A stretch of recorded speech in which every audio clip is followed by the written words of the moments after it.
Well, hey, neighbor, it's me, Angie. Yes, come on in, come on in. I just did an unboxing video, but now it's time for our neighborhood chat video. I have this book. It's a friendship gift. I've read out of it before, but I just want to read a little poem out of the book and kind of speak on it and talk about it a little bit. It said, along the road, I walked a mile with pleasure. She chattered all the way, but left me none the wiser for all she had to say. I walked a mile with sorrow, and ne'er a word she said. But oh, the things I learned from her when sorrow walked with me. And that poem was by Robert Browning Hamilton. Now, that speaks milestones. That speaks volumes. That speaks, I don't know, it speaks loudly. You know, when we're in pleasure and we're having a good time, it's just talk, and you're really not learning anything. You're not getting anything out of it. You're just having fun, you know. And it's good to be that way. It's good to have fun. It's good to enjoy your life. Live your life. I think you should live it to the fullest. That's what I intend to do. But then the little part about when I walk with sorrow, sorrow didn't say a word. But I learned so much from sorrow. And we do. We learn through the pain that we live in. So don't think you're going to go through life without pain or sorrow or suffering. Don't wish that you not. I don't wish that on anyone, but when we go through types of pain that we go through in life, if we live long enough, death of a loved one, a relationship that breaks up, physical pain, pain that you see someone else have to endure and you feel it too. Anything that causes us to stop and think and meditate and try to understand where life is going for us. Where are we headed? What are we going to get out of this small journey that we're on? You know, I realize that this journey is very short now that I'm on the other side of the mountain. You know, before when I was climbing the mountain, I thought I had lots of time to do anything and everything that I wanted to do, whatever that was. Now that I'm on the other side of the mountain and don't seem to have that much time left, everything's an emergency to get things done. Everything is right now. Want to do it right now. When I should have been doing it back then. You know, you don't want to get to the end of your life and look back and say, man, why didn't I spend more time with my family? Why didn't I love harder? Why didn't I learn more? Why did I not laugh more? You know, do you find yourself the older you get, you don't laugh as much as you used to when you were younger? I do. I find that I don't laugh out loud. I love to laugh out loud. The other day, Taylor and James and I were sitting in here in the living room, and we started talking about something, and I started laughing from the gut. Taylor was laughing out loud. James, we were all just laughing. And it felt so good. It felt so good to just laugh out loud. We don't do that enough. We don't laugh out loud. We don't try to find the good in life because we're so trapped in the things that are not so good. You know, the things that are going wrong. I can't pay my light bill this month. You know, you may be saying, I can't pay my car. They're fixing to come get my car. My family member is sick and don't have long to live. I mean, that we could give thousands of reasons why we should not rejoice and be happy. Why we should not see the good in the day that we are living. I mean, people can say this over and over again, but we're not promised the next moment, the next minute, the next day. But people don't believe that. But it's true. We don't take time to look at nature. We don't take time to look at our surroundings, to look at people's faces. Do you know we can be in a crowd of people and not even really pay attention to them? They taught us at the bank to, when a person come up to the window, like if you're a teller and you're cashing their check or something, to make sure you observe their clothing, what they have on, what they look like in case they rob the bank. It's so amazing how, because we had 2 or 3 robberies when I worked at the bank, and it's amazing how the teller could not remember what the person was wearing, or what the person looked like, or how tall they were, or exactly what they said. Because you think to yourself, oh, I will remember what he looks like. I will remember what they said. I will remember his clothes down to his shoes. But you don't. You don't remember. Because we tend not to really focus on things, and we just fly by the day. Just rush through it. Never pay attention to what our child is doing. And they may be hollering, mama, mama, mama. And I know that gets tiring to hear, but they're not going to be young forever. They're going to be grown and gone, and you're going to wish you could hear mama, mama, mama, and you don't hear it like you used to. Put things down. Like when I have Lincoln, my grandson, on Monday and Tuesdays, he has my undivided attention. I don't watch YouTube that much on Mondays and Tuesdays. Oh, I have it on. I have it where I'm listening to it and, things like that. But I'm not focusing on it like I would if I didn't have him. Now, when he's sleeping, that's a different subject. It's the same way with Berkeley, my granddaughter. When she's here, she has my undivided attention.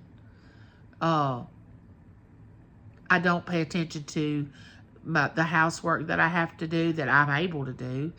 I don't pay attention to anything but my grandchildren, because they deserve that.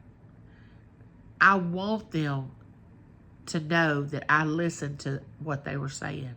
I read the book when they wanted me to read the book to them.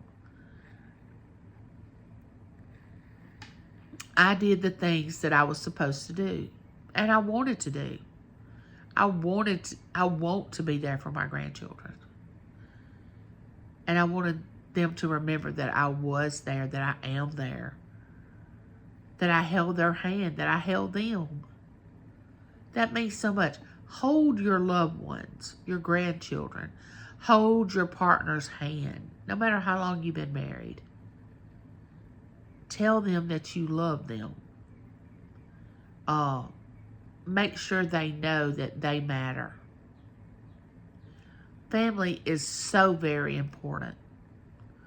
My family has grown. Now it's myself, James. We're at the top of the tower now. Then it's our oldest son, and our son and his wife and their little girl. And now they're fixing to have another little girl. And then it's Taylor and Brent and Lincoln. That's how much our family has grown.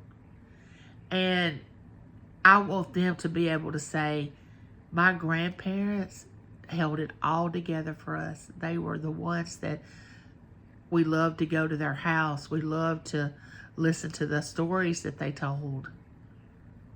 Not in a bragging way, but just to know that they were safe and secure, and that they mattered, and that they counted in the scheme of things, that they had a number that they counted. A lot of times we don't make people feel needed and wanted, accepted, cherished. And we need to do that. Not in a spoiled way. Not in that you have this nasty little spoiled child that nobody wants to be around. But just in a secure matter-of-fact kind of way that they have no doubt that they're safe and secure when they're around you. And even when they're not, they know you're there. It'll mean so much to them. Don't hold back your love from people because you've been hurt. I mean, they need it and you need it.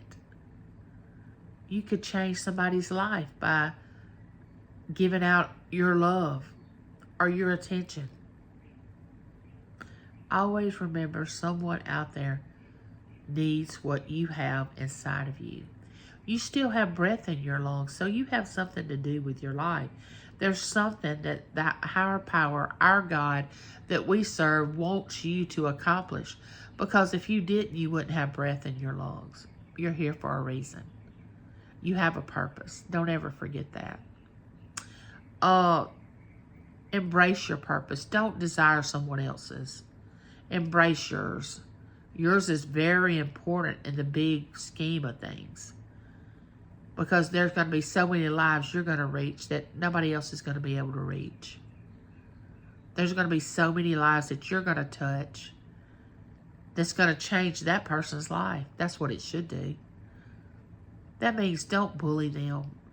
Don't degrade them. Don't put them down. Don't laugh at them. Be there for them. Share your life story with them, things that you've been through that would help them come out from where they are. Help them mature and grow. People need and want attention, but it has to be a positive, balanced thing. It can't be over attention. It has to be, I'm here for you now, but it's sort of like you're teaching a child to walk and you're holding their finger and you're walking with them. And then you let go and they start walking by themselves. You know, they'll hold on for a little bit, but then they let go. And when they let go, they start walking. And that's a great feeling when you get to be independent and you can do things on your own. But deep down, you know the person that held your finger is still there if you need them. That is what's so important. I can't express to you on what I mean about love people. I mean sincerely love them. Accept them. Listen to them. Be there for them. Now don't let them take advantage of you, because there's some people that just want to suck the joy, the life, everything you have. They will try to get it out of you. But you have to know when to stop. And sort of like when you're feeding a baby, you know when to stop feeding them, even though they're still sticking their mouth is open and they want more. You're saying to yourself, no, you've had enough. You're going to pop. You don't need any more. So you know how much attention and love and what all you need to give to someone without them taking advantage of you. Don't let someone take advantage of you. Because then you start resenting it. You start not liking it. Because in reality, that person may not give you what you need. It may be someone else that will. You're just there for that person to meet their need. And then that person is there to make someone else's need. Let's don't get it all twisted and think it's all about us. And guess what? The world does not revolve around us. I know, it's hard to believe, but it doesn't. So step out there today and live your life and take a breath and exhale and say, this is what I've been given. I am going to rejoice in it. And if I'm in a tight place, if I'm in a valley, I'm headed up to the mountain. I'm going to get up there to the top. I'm not stopping. Don't stop in the valley. Learn what you need to learn and move right along. Say, I can only camp here for a few days and I have to go. I have somewhere I have to be. Even though you don't know where that place is, you know you can't stay where you are. Because if you've ever been down and out, and if you would have stayed back there then and not moved forward, look what you would have missed.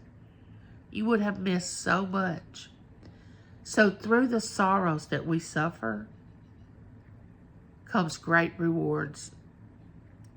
God always gives us back double or triple what someone takes from us. Not what we give someone, but what someone takes from us. You know? Because there are people that take, and they just seem to just drain you. Especially if you're a giver. If you're just naturally a giver, people are going to pick up on that and take advantage of it. Because there are people out there that are just natural receivers. They want to receive and receive and receive and never give. And then you have the givers that feel awkward when you want to give them some. It's hard for them to receive. So learn how to receive something from somebody. And the people that are receivers should learn how to give. Because giving something is the best feeling in the world, is to give somebody something. And it's like I always say, you can't outgive God, because He's gonna show out, and He's gonna keep giving to you and giving to you as long as you give to others. He's got to give it to you for you to give out. He don't want you to hoard it up and keep it and not give it away. He gives you things to give to others. That's what we are here for. And with that being said, you know I love you, and there's nothing you can do about it. Like, share. Share me out. Become my neighbor.